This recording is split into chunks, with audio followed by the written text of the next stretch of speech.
அனைவருக்கும் வணக்கம். மத்திய அரசு ஊழியர்களுக்கு ஒரு மகிழ்ச்சியான செய்தி. அதாவது மத்திய அரசு ஊழியர்களுக்கு இந்த பட்ஜெட் கூட்டத்தொடரில் பல்வேறு அறிவிப்புகள் வந்திருக்கு. அது மட்டும் இல்லாமல் ஓய்வூதியதாரர்களுக்கும் அறிவிப்புகள் வந்திருக்கு. அது என்ன தகவல், அதை பற்றின முழு விவரம் என்ன எல்லாமே இந்த வீடியோவில் பார்க்கலாம். ஸோ ஸ்கிப் பண்ணாம கடைசி வரைக்கும் பாருங்க. நம்ம சேனலை சப்ஸ்கிரைப் பண்ணாதவங்க பண்ணி வச்சுக்கோங்க. நம்ம சேனலில் சென்ட்ரல் மற்றும் ஸ்டேட் கவர்மெண்ட் சம்பந்தமான ஆல் அப்டேட்ஸ் போட்டுருவோம். அது மட்டும் இல்லாமல் பென்ஷன் சம்பந்தப்பட்ட அறிவிப்புகளும் இருக்கும். ஸோ மறக்காம சப்ஸ்கிரைப் பண்ணிருங்க. வாங்க வீடியோக்குள்ள போகலாம். ஃபர்ஸ்ட் ஆஃப் ஆல் பார்த்தீங்கன்னா, மூத்த குடிமக்களுக்கு வருமான வரி நிலைக்கழிவு 50,000 ரூபாயிலிருந்து 1,00,000 ரூபாயாக அறிவிச்சிருக்காங்க. ஸோ மூத்த குடிமக்களுக்கான இந்த வரி பிடித்த உச்சவரம்பு 50,000 ரூபாயிலிருந்து 1,00,000 உயர்வு.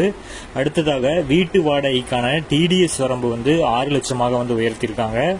அப்புறம் வருமான வரி கணக்கு தாக்கல் செய்வதற்கான கால அவகாசத்தை 4 ஆண்டுகள் நீட்டிச்சிருக்காங்க.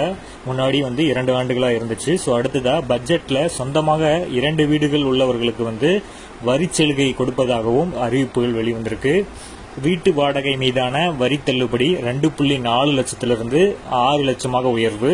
அதாவது நான் முன்னாடி சொன்னேன் இல்லையா, ஸோ அந்த வீட்டு வாடகைக்கான அந்த தள்ளுபடி 2.4 லட்சத்திலிருந்து 6 லட்சமாக உயர்வு. அடுத்தது ஆண்டுக்கு ரூபாய் 16 லட்சம் வரைக்கும் வருமான வரி, அதாவது வருமானம் பெறுபவர்களுக்கு வரி விலக்கு அளிக்கப்படுறதா சொல்லியிருக்காங்க.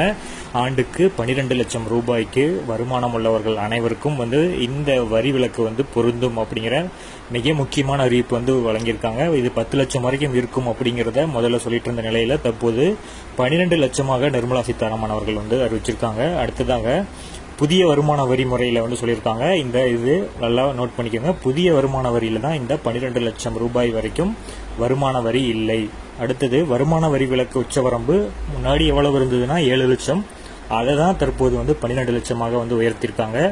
ஸோ முதல்ல பாத்தீங்கன்னா 0 to 4 லட்சம் வரைக்கும் வரி இல்லை. 4 to 8 லட்சம் 5%, 8 to 12 லட்சம் 10%, 12 லட்சத்திலிருந்து 10 லட்சம் வரைக்கும் 15%, 16 லட்சத்திலிருந்து 20 லட்சம் வரைக்கும் 20% அப்படிங்கறது எல்லாமே முதல்ல இருந்துச்சு. அதுபோக பாத்தீங்கன்னா 16 லட்சத்திலிருந்து 20 லட்சத்துக்கு நம்ம முன்னாடி சொன்ன மாதிரி 20%, 20லிருந்து 24 வரைக்கும் 25%,